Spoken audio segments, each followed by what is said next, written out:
Hello and welcome back to Minstrels on the Block with special guest Mr. Sean Rox.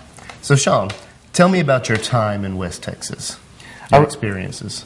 I've lived in many places around the world, just being a Cold War kid, Air Force brat. But that's where I'm from. That's where I was born. That's where the first breath I took was in Santa Angelo, Texas, which is people say a small town in the middle of West Texas. It's not small at all. It's got great influence. It's a mohair capital of the world, which if you know what mohair is, you'll appreciate that. It's also where the Lost Lonely Boys are from as well, who I don't know. Don't ask. Hey man, can you get me? Yeah. But strangely, I was born there, and we took off. This was during Vietnam, and when I was just a baby, my dad was sent to Japan, Okinawa, and we were over there, and he did flying status over the jungles in an RC-135, I believe. If I'm wrong about that, but they were doing intelligence, electronic intelligence, so they were doing the flights from there, and I actually wrote a song about that, which is My Daddy Came Home, and I'd love to be able to play that for you. And after that was kind of done over there, we came back to the States. I lived up in actually the northern part of the country, which is Nebraska and Montana, and then we headed off to Hawaii. So we're trying to get back to Texas is the thing, and I felt like I wasn't really from anywhere. Yeah. You know, my mom was from California. My grandmother's from Hawaii. We end up back in Hawaii. My grandmother comes with us. So you learn all of these things, and I really got involved in cultures. You know, whether it be Japanese, Asian in general. Yeah. Indians. The influence of the Indians up to 1970s in Montana was great. A lot of old Indians remembered. You know, back then, if they were 90 years old, they remembered like gunfights and stuff. You know, I mean, so I grew up in a world where the people understood gunfights. Wow. And they don't have them. Because they understand that. Yeah. And then, and I'm appreciative of cultures because of this, because I see how things are different. I don't think anything is better than the other. Except for Georgia music. No, but, and finally we made our way back to West Texas, and I had the Aloha spirit in me, and the Indian spirit, and the Japanese, and people in Texas aren't going to have any of that. You know, better straighten up. And really got into Boy Scouts while I was there, and I had some great scoutmaster named Gilly Pfluger in San Angelo, Texas, and that was Troop 7 in the Concho Valley Council, I think, and that's influenced me quite a bit, is to go through those years of 10 through 14.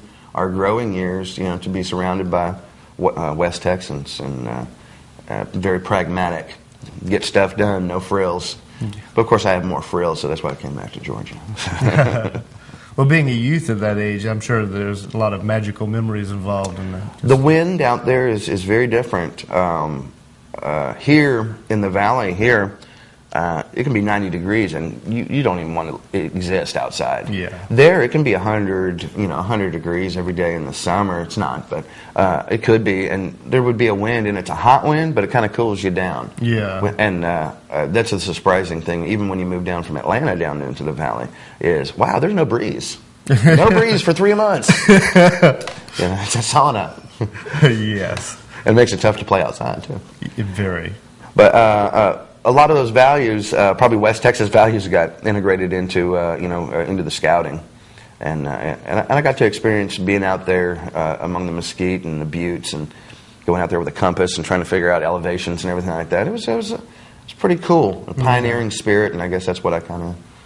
So, as an Eagle Scout, do you have like a specific memory or a specific story that really stands out for you from that time, that experience?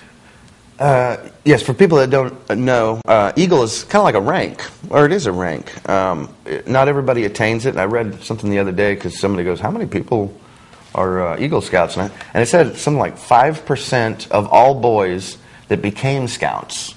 So I don't know how many of the percentage are actually Scouts. I really didn't pay attention to that, but apparently many.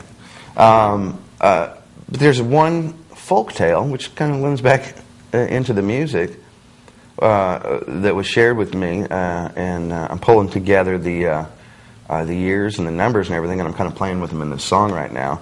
But there was back in San Angelo, before there was San Angelo, there was Ben Ficklin, which was a little town, and it was right down in the bottom of the arroyo, and there's still a wash there, and a little bridge, and some of the people that live down there wash their clothes down there still. I mean, as of 20 years ago, I don't know. Yeah. I live in Georgia now. But, and that area flooded very poorly, and a lot of people lost their homes and died. So they moved up the hill, up the Caliche Road, past the cattle guard, near the live oak grove. and that was something that Gilly Pfluger said to me, and it always stuck with me. And recently, probably about 5 years ago, I went back to San Angelo, and I was just amazed, and it blew me away that this big wash that nobody had developed any housing for all this time, all of a sudden had all these little McMansions, West Texas style, in the wash. So, and it's right down from the lake, which is up there. Yeah, up there. I don't know. So I wrote that song Arroyo, and that's what that's about. So if that's a little bit of an Eagle Scout saying, hey, remember the old guy? He said, don't do that. Yeah. You can't build upon that clay. It'll all wash away. One day it's going to end in tears. But what do we do? We're sitting at the bottom of a river valley. All right. Yeah. Nothing's going to happen to us. Okay, so that brings me to the next thing. Tell us about your CD. Actually, show it to them again. Here's my CD. It is invisible. Now, they're actually being ordered. I ran out, so it has a picture of me on it, and my music is actually burned onto the CD, and there's a lyric sheet in there. It's called Eagle Scout Digest. It is 7 tales of things that have happened around us. Very mysterious.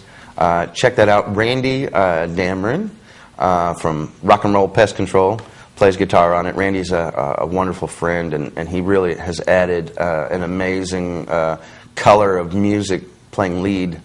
And we actually recorded that at your studio, Luminous Studios, and what a great experience that was. I actually went in and just recorded live, meaning all at once in front of like that. And I did all my songs. And then it was decided later, hey, how about I put a lead on it? Hey, how about I put some bass on it? So I did not know when I was doing this that all this was going to happen. And it's kind of interesting if you listen to it from that perspective too. It's cool how things grow. And those are the little magic things, and that's not something that anybody could pay for. You can't pay for those things. Yeah. There is an economy in music, and if you wanted to, I'm associated with musicincolumbus.org, and what we try to do is just try to maybe take down some money barriers or influence barriers or just some assistance when it comes to music. If you have a big idea, come to Music in Columbus and see if we can help. We've helped with Frogtown. We've helped with many different events. Well, let's now go to one of Sean Rox's songs, and we'll be right back. Well, this song right here is the second song I wrote on the guitar, and it's about growing up in the 70s and 80s. So if that's you out there, or you got children, or you're wondering what your daddy or your mama was doing back in the 70s, this is what this song is about, and just how strange it was.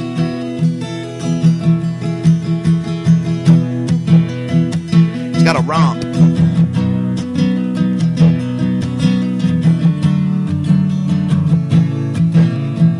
And it's called The Kool-Aid Man. Always been afraid of the Kool-Aid Man, busting down the walls. Seen him do it a million times on the Saturday morning shows. Real concern for the 8-year-old child. Well, what my mama say? Give a big old picture with a demonic smile on the green check. Can you do it? And messed up the macrame. I said, hey y'all, the macrame. Say, hey, break it down.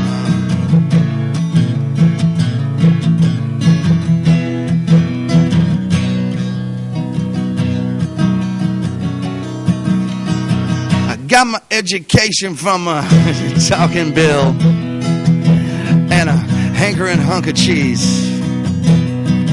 Conjunction, junction, what the hell's a function of a TV that only goes to 13? Seems I can't remember a life before guess I bounce around the house, dressed in matching leisure suits. Mom and Dad would go out on the town, and I say, hey, hey, hey, stuff's just been so weird. Hey, hey, hey, we were latchkey kids. Hey, hey, hey, it was weird, yeah, it was. Hey, hey, hey, we were Kool-Aid kids. Libby, Libby on the label, label, label. Like it, like it, like it on the table, table, table. Libby, Libby, Libby on the label, label, label. Hey, look, East Alabama, we're on cable, yo. Hey, hey, hey, that's just weird. Hey, hey, hey, we were latchkey kids. Hey, hey, hey, that's just weird. Yeah, it is. Hey, hey, hey, we were Kool-Aid kids. Hoot, hoot, don't pollute. Well, hey there, wasn't that cute? It's all about that schoolhouse rock and the way we learn. Well, it's a brand new millennium, and here we are, Generation X. Hey, hey, hey, it was weird. Hey, hey, hey, we were latchkey kids, yeah, we were. Hey, hey, hey, that's just weird, yeah, it is. Hey, hey, hey.